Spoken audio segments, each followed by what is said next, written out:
ఓం శ్రీ మహాగణాధిపతయే నమః. ఓం శ్రీ సాయినాథాయ నమః. నైజాం రాష్ట్రంలో పత్రి అనే గ్రామం ఉన్నది. ఆ గ్రామంలో అతి పేద బ్రాహ్మణ దంపతులు జమునాబాయి, నందలాల్ అనేవారున్నారు. వారికి 6గురికి పైగా సంతానం ఉన్నారు. పూట గడవని స్థితిలో ఉన్న ఆ దంపతులకు మరో బిడ్డ పుట్టాడు. అతడే ఈనాటి సాయిబాబా. ఆనాటి నైజాం ప్రభుత్వం కొన్ని అసంబద్ధమైన శాసనాలు చేసింది. ముస్లింలు కాని వారికి, ముస్లిం మతం స్వీకరించని వారికి బిడ్డలు ఎక్కువ మంది ఉండరాదు. ఉంటే వారి బిడ్డలకు అదనంగా సుంకం చెల్లించాలి ప్రభుత్వానికి. అసలే దారిద్ర్యం, ఆ పైన అధిక సంతానం. ఆ సంతానానికి చెల్లించవలసిన సుంకం నందలాల్, జమునాబాయిలు తల్లడిల్లి పోసాగారు. అవిగాక ఈ పుట్టిన బిడ్డడు అహోరాత్రాలు అదే పనిగా రోధిస్తున్నాడు. ఆహారం అమరినా అమరకున్నా, బుజ్జగించినా, జోకొట్టినా, తిట్టినా, కొట్టినా ఆ ఏడుపు మానడం లేదా బిడ్డడు. ఇది అదనపు సమస్య అయిందా దంపతులకు. పత్రి గ్రామానికి 2-3 మైళ్ల దూరంలో మన్వాత అనే మరో గ్రామం ఉన్నది. ఆ గ్రామంలో సూఫీ మతస్థుడైన ఒక ఫకీరు, అతని భార్య నివసిస్తున్నారు. వారికి సంతానం లేదు. సంతానం కోసం వారు ముస్లిం దర్గాలు, ముస్లిం ఔలియా సిద్ధపురుషుల సమాధులు దర్శించి మొక్కేవారు. హిందూ దేవతలను ఆరాధించేవారు మతాతీతంగా. కానీ ఫలితం కలగలేదు. ఆ ఫకీరు గొప్ప దైవభక్తుడు. కులమతాలకు గాక మానవత్వానికి, దైవానికి మాత్రమే ప్రాధాన్యం ఇచ్చేవాడు. భక్త కబీరుకు ఏకలవ్య శిష్యుడు. నిరంతరం కబీరు దోహాలు గొంతెత్తు పాడుతుండేవాడు. ఆ దోహాలలోని అర్థాలను పారవస్యంతో మననం చేస్తూ తన భార్యకు బోధిస్తుండేవాడు. ఎప్పుడైనా అతడి భార్య అతనితో, మనకు అల్లా అటు సంపద ఇవ్వలేదు, ఇటు సంతాన భాగ్యం కలుగనివ్వలేదు అంటూ స్త్రీ సహజమైన మాతృత్వకాంక్షతో బాధపడుతూ నిష్ఠూరపడేది. వెంటనే ఆ ఫకీరు, కబీరు మహాత్ముడేమన్నాడో చెబుతాను విను. సాయి ఇత్నా దీజియే జామై కుటుంబ సమాయ్, మై బీ భూఖా నారహూ, సాధు భూఖా న జాయ్ అనేవాడు. కొండంత అర్థాన్ని పొదిగాడు. గమనించు 2 పంక్తులలో. అసలు ఈ దోహా ఆ మహాత్ముడు ఎప్పుడు ఏ సందర్భంలో చెప్పాడో నేను ఊహించి చెప్పగలను. నాకు ఈ దోహా ఒక దృశ్య కావ్యంలో సాక్షాత్కరిస్తుంది. ఒకమారు మహారాష్ట్ర నుండి జ్ఞానదేవుడు మొదలైన మహాభక్తులు, సంత్ పురుషులు కాశీలోని కబీరుని దర్శించాలని వచ్చారు.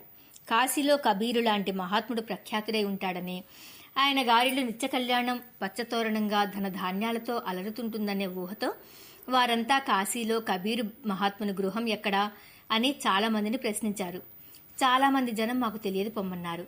రాత్రి వేళ ఆ సంత్ పురుషులు అలా వాకపు చేస్తుండగా చివరిగా ఒక వ్యక్తి జాలిపడి, ఆ పిచ్చి కబీర్ ఇల్లా, అదో కాశీనగరం వెలుపల ఒక పూరి గుడిసె ఉంటుంది పొండి అన్నాడు.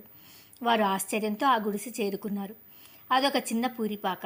4 పిల్లలతో కబీర్ భార్య అందులో ఉన్నారు. కబీర్ తన కోసం వచ్చిన సంత్ పురుషులకు మనసారా స్వాగతం చెప్పి వారికి ఈ భోజన ఏర్పాట్లు చేయమని భార్యకు పురమాయించి తాను వారితో దైవభక్తిని గురించిన సత్సంగ గోష్ఠిలో తలమునకలుగా పడిపోయాడు.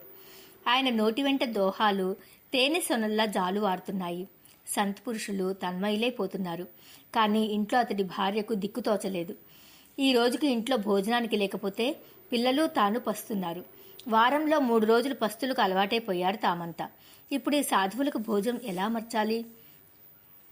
ఆ సాధ్వి భర్త శ్రేయస్సు తప్ప మరొకటి ఎరుగని మహాతల్లి. చీకటిలో నడిచి వెళ్లి ఒక దుకాణదారిని ఈ పూట ఆ సాధువులకు వండి పెట్టడానికి పదార్థాలు అప్పుగా ఇమ్మని కోరింది. ఇక్కడ దైవలీల ఎదురైంది. దైవ పరీక్ష ఎదురైంది. ఆ దుకాణదారుడు స్వతహాగా మంచివాడే. కానీ ఆ సమయంలో ఏం దుర్బుద్ధి అతడిలో ప్రవేశించిందో. ఎన్ని మార్లు అప్పు పెట్టాను, అది తీర్చడం లేదు. మీకు మళ్లీ అప్పు కావాలా? సరే, ఒక షరతు. నీ మీద మనసేంది నాకు ఈ వేళ. నీవు నా స్వాధీనమవుతావని మాట ఇస్తే అప్పు ఇస్తానన్నాడు. వింటున్న ఆ సాధ్వి నిర్ఘాంతపోయింది. కానీ వెంటనే ఆమె క్షణకాలం ఆలోచించింది.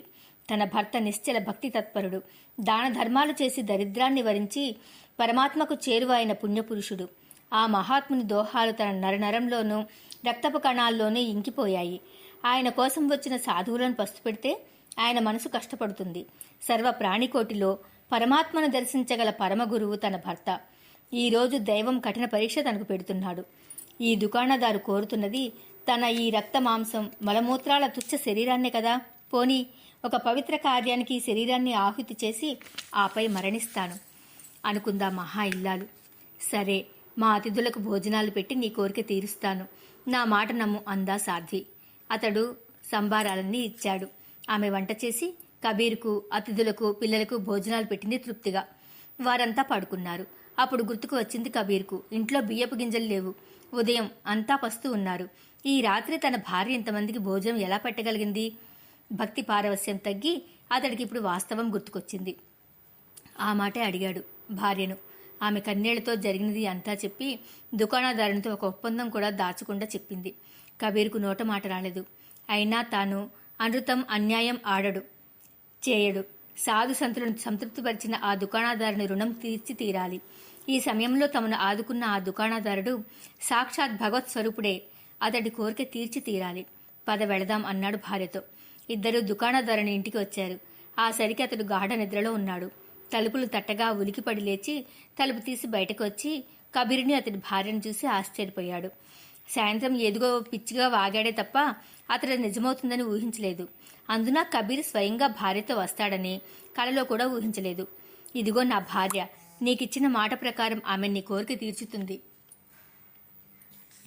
నా ఇంటికి వచ్చిన సాధువులకు ఆకలి తీర్చిన నీవు నా దృష్టిలో దైవ సమానుడివే. నేను దూరంగా వేచి ఉంటాను. తెల్లవారేలోగా నా భార్యను పిలుచుకు వెళ్తాను అన్నాడు కబీర్ వినమ్రంగా. దుకాణదారుడు తలెత్తి చూశాడు. ఆమె, ఆ మహాసాధ్వి చీకటిలో తలపై ముసుగు వేసుకుని వధ్యశిల ముందు నిల్చున్న బలిపశువులా దైవ ప్రార్థన చేసుకుంటోంది మౌనంగా. అతడి కళ్ళు తిరిగిపోయాయి. ఈ సాధ్వీమ తల్లిన తాను భోగ్య వస్తువుగా కోరినది, ఈ మహాత్మునిన తాను తక్కువగా అంచనా వేసుకున్నది. ఆ క్షణంలో అంతటి తుచ్చపు మాటలు పలికిన తన నాలుక ఎందుకు తెగిపడలేదు? బహుశా ఆ సాధ్వీమ తల్లి అనుగ్రహం తనపై ఉండి ఆమెకు ఆగ్రహం రాలేదు గనుక. ఈ క్షణంలో తన ఎదురుగా ఉన్న కబీరు పర్వతమంత ఎత్తుగా కనిపించాడు. ఆ సాధ్వి తాను నిత్యం భక్తితో అర్చించే అమ్మవారి విగ్రహంలా ఉంది. మహాత్మా, నన్ను క్షమించండి. మీరు శరీరధారులైన పరమాత్ములు. మీ దివ్యత్వం తెలుసుకోలేక, మీ దారిద్ర్యం వెనుక దాగి ఉన్న అపార దైవీ సంపదను గుర్తించలేక నేను మూర్ఖుడిని, అంధుడిని అయి కోరరాని కోరిక కోరాను. అసలు ఈసరికి నా కళ్ళు పోవలసినది, నాలుక తెగిపడవలసినది. మీరు తలుచుకుంటే మహాలక్ష్మి మీ నట్టింట నర్తించదా? అణిమాద్యష్ట సిద్ధులు మీలో లేవా? మహాత్మా, వద్దు వద్దు, నన్నింకా పాపకూపంలోనికి నెట్టకండి. తల్లి జగన్మాత, నా కళ్ళు తెరిపించావు. ఇక ఈ రోజు నుండి మీ కుటుంబానికి, మీకోసం వచ్చే సాధు సత్పురుషుల భోజనాలకు సరిపడే వస్తువులన్నీ నేను ఉచితంగా నా జీవితాంతం పంపిస్తాను. అలా నా పాప ప్రక్షాళన చేసుకునే అవకాశము సాధు సత్పురుషులకు పట్టెడన్నం పెట్టగలిగే మహా అదృష్టం ప్రసాదించండి స్వామి. తల్లి, నీవు నా తల్లివి, నన్ను నీ బిడ్డగా క్షమించు అన్నాడు వారిద్దరి పాదాలపై పడి కన్నీళ్లతో ప్రక్షాళన చేస్తూ. కబీర్ నవ్వాడు.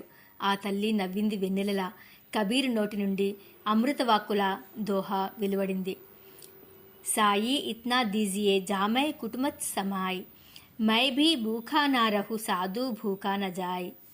ఓ జగన్మాత, శక్తి స్వరూపిణి, నా కుటుంబ పోషణకు సరిపడా ధనం మాత్రమే ప్రసాదించు.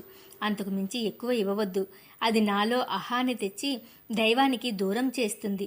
అంతకంటే తక్కువ ఇచ్చావో మరలా ఈ దారిద్ర్యం అనేక సమస్యలు తెచ్చి ఆ సమస్యల చికాకులు కూడా నన్ను దైవానికి దూరం చేస్తాయి. నా ఇంటికి వచ్చే సాధువులు ఆకలితో తిరిగి వెళ్ళకూడదు.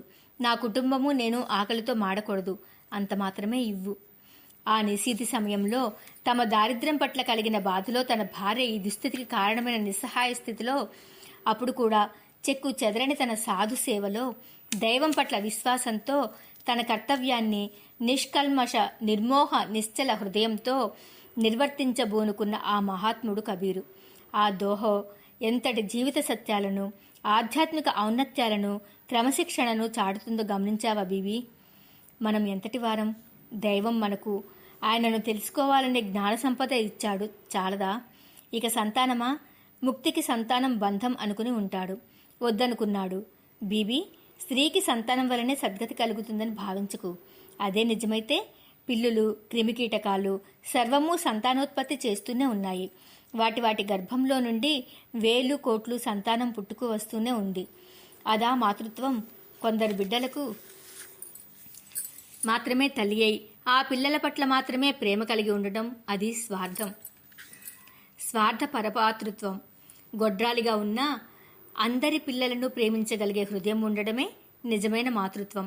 సర్వ ప్రాణికోటిని తన బిడ్డలలా ప్రేమించగలగడమే నిజమైన మాతృత్వం.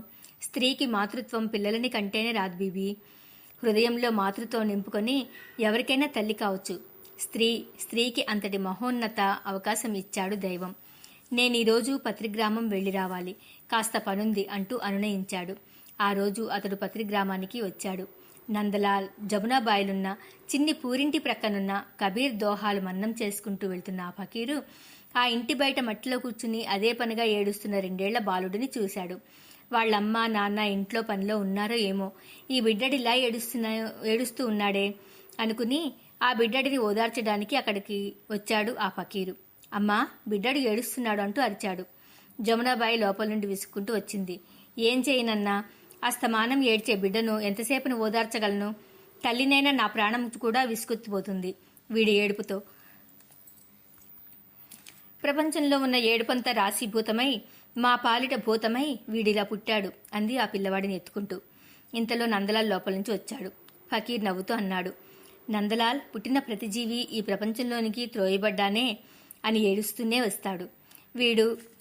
వీడు లోకంలోని శోకాన్నంతటిని తనలోనికి తీసుకుని లోకపు కష్టాలు కన్నీళ్లు అన్నీ తన్నే జీర్ణించుకుని లోకానికి లోకులకు ఆనందాన్ని శాంతిని పంచిపెడతాడేమో, ఎవరికి తెలుసు? రారా బాబు అంటూ చేతులు చాపి పిలిచాడు ఫకీరు. జమునాబాయి చంకన కూర్చుని ఏడుస్తున్న ఆ పిల్లవాడు ఒక్క దూకులో ఎప్పటి నుండో పరిచయం ఉన్న వ్యక్తి వద్దకు వచ్చినట్లుగా ఫకీరు చేతుల్లోనికి దూకాడు. ఓం నమః శివాయ. ఓం శ్రీ సాయినాథాయ నమః.